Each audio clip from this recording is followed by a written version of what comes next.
College में गर्मियों की छुट्टियां होने पर राधिका और रोहन अपने दोस्त मनोज और शिल्पा के साथ परिवार के पुराने फार्म हाउस पर घूमने जाने का प्लान बनाते हैं। गाइस, तुम दोनों को वो फार्म हाउस बहुत पसंद आएगा। बचपन से ही वो मेरी और रोहन की सबसे पसंदीदा जगह रही है। पर मैंने तो इतने सालों में तुम्हारे मुंह से कभी फार्म हाउस का नाम तक नहीं सुना।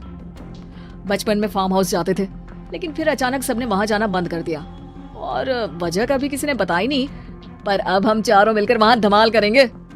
इसी तरह बातें करते कुछ घंटों का सफर तय कर चारों शहर से दूर ऊंची पहाड़ी पर बने राधिका और रोहन के फैमिली फार्म हाउस पर पहुंच जाते हैं। वाह यार, ये तो बड़ा ही सुंदर है। पूरा घूमोगे तो और अच्छा लगेगा, लेकिन उससे पहले सब फ्रेशन अप हो जाओ, फिर साइट सीइंग के लिए जाएंगे।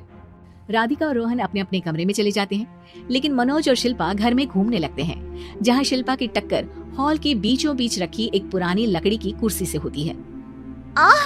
लग गई रे माता, इस कुर्सी को बीच में किसने रखा हुआ है? अरे तेरे स्वागत के लिए भूत ने रखा होगा। तुझे बात ऐसी आ रही है? जब खुद टकराएगा तो पता चलेगा। हाँ ठीक है, पर अभी तो इसे साइड में रख दे। शिल्पा कुर्सी को एक कोने में रख देती है और वो दोनों भी अपने कमरे में चले जाते हैं, जिसकी थोड़ी देर बाद चारों बाहर घूमने निकल जाते हैं। इसी तरह रात हो जाती है। फार्म हाउस में वापस आकर वे लोग सीधा सोने चले जाते हैं। आधी रात को मनोज की नींद खुलती है। बड़ी तेज प्यास लगी है, पानी साथ लेकर सोना चाहिए था। अब रसोई तक जाना पड़ेगा। मनोज आंखें मलते हुए कमरे से हॉल में आता है और अचानक रास्ते में रखी कुर्सी से टकराकर जमीन पर गिर जाता है। अरे मर गया रे दादा। शिल्पा सही बोल रही थी, बड़ी तेज लगती है ये कुर्सी तो, पर इसे दोबारा बीच में किसने रखा? मनोज एक बार फिर उस लकड़ी की कुर्सी को कोने में रख पानी पीकर कमरे में चला जाता है। अगली सुबह जैसे ही चारों की नींद खुलती है तो उन्हें अपने बेड के पास साइड टेबल पर चाय का कप रखा मिलता है, जिसे देख वो खुशी खुशी चाय पीकर तैयार होकर कुछ देर बाद हॉल में मिलते हैं। थैंक यू यार राधिका, मुझे नहीं पता था कि तू इतनी अच्छी चाय बनाती है। वैसे मुझे उस बेड टी की बहुत जरूरत थी। ये और चाय, अरे इसे तो पानी तक उबालना नहीं आता। मतलब तूने हमारे लिए चाय बनाई क्या दोस्त? अरे चल पागल है क्या, इतना भी प्यार नहीं है मुझे कि तुम्हारे लिए बेड टी बनाऊं। चाय पर ये चर्चा करते हुए मनोज जैसे ही पीछे मुड़ता है तो एक बार फिर लकड़ी की पुरानी कुर्सी से टकराकर उस पर गिर जाता है। हाय रब्बा, अरे चाय छोड़ो, पहले ये बताओ कि इसे बार बार बीच में कौन रखता है? कल रात ही मैंने इसे साइड किया था। तुम पहले ये बताओ कि चाय किसने बनाई थी? सबकी बातों को कुछ देर ध्यान से सुनने के बाद राधिका हैरानी से कुर्सी की तरफ देखने लगती है। भूत दीदी। राधिका की बात सुन आपस में झगड़ रहे सारे दोस्त शांत हो जाते हैं। ये क्या बोला अभी तूने? अरे पर अब वो यहाँ कैसे हो सकती हैं? क्यों नहीं हो सकती? हमने यहाँ आना छोड़ा था, पर उन्होंने तो घर नहीं छोड़ा ना।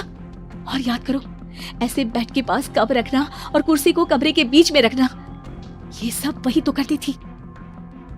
ये तुम दोनों किसकी बात कर रहे हो? अरे जो भी हो, कुछ अच्छा तो बिल्कुल नहीं लगता। अब देखो, डरने की कोई जरूरत नहीं है। वो सालों से इस घर में रहने वाली भूत दीदी है। वो बचपन से ही हमारे यहाँ आने पर एक बड़ी बहन की तरह हम दोनों का ख्याल रखती हैं। ओए, पगला गया है क्या? शिल्पा, मुझे यहाँ नहीं रहना, तू भी मेरे साथ ही चल। ये दोनों तो पागल हो गए हैं। जहाँ मनोज डर से वापस जाने की बात कर रहा होता है, वहीं शिल्पा अपने फोन में बिजी होती है। क्या तुम्हें यहाँ की सिचुएशन समझ में नहीं आ रही जो फोन में लगी हो? जिससे जो करना है करो, मैं तो जा रहा हूँ। मनोज हड़बड़ाहट में अपने कमरे की तरफ जाता है, जिसके साथ राधिका और मोहन भी उसे रोकने के लिए पीछे पीछे जाते हैं, लेकिन शिल्पा वो तो अभी भी फोन में लगी रहती है। कुछ देर बाद जब वो तीनों दोबारा हॉल में वापस आते हैं तो शिल्पा को सबके पैक्ड बैग्स के साथ देखकर हैरान रह जाते हैं। ये सब क्या है शिल्पा? यहाँ हम इसे समझा रहे हैं और तुम हमारे बैग्स भी पैक कर लेकर आई। अरे आखिर में फोन से बाहर निकलकर कुछ किया तो सही इसने।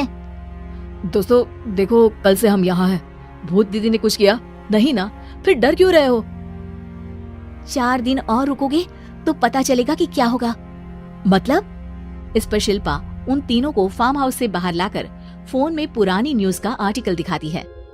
सालों पहले यहाँ रह रही औरत ने अपने दोनों बच्चों को सुबह सुबह दूध में जहर पिलाकर मार दिया और फिर हॉल में उस कुर्सी पर खड़े होकर खुद भी फांसी लगा ली थी।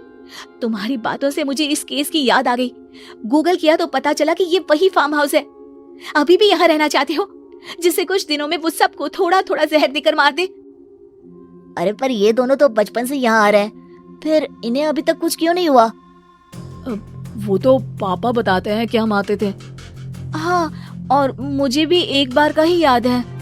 वाह, और कहानियां तो ऐसे सुना रहे थे जैसे सदियों से यही रहते हो। तीनों ये बात कर ही रहे होते हैं कि अचानक फार्म हाउस में से एक आवाज सुनाई देती है। मैं यहाँ किसी को जिंदा नहीं रहने दूंगी, किसी को नहीं। बस ये सुनने की देर ही होती है कि चारों डर से कांपते हुए तुरंत कार में बैठकर वहां से भाग जाते हैं।